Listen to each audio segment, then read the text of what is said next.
honor you, to glorify you. For you deserve to be worshipped and honored and adored. You deserve. There is power in you. There is peace in you. In your name, of Jesus, we declare the power of your name, oh God. We declare the power of your name, oh Jesus. Jesus, Jesus, Jesus, we magnify you. Jesus, there is power in you. Jesus, there is deliverance in you. Jesus, there is comfort in you. And yes, Lord God, ang dati pa nakamanin mong to turn ako, Diyos, na sitwasyon, hindi bawat na isa. Whatever sitwasyon, whatever ako, Diyos, hindi problema naman ako, Diyos, na sitwasyon, hindi bawat na isa. Man nakamanin ka, nakipurpos ka na dito, O God.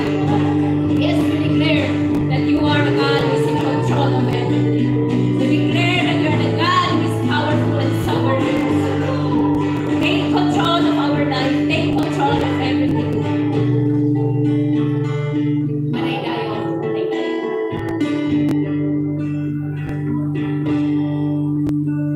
Yes, we glorify your name. Thank you for the comfort. Thank you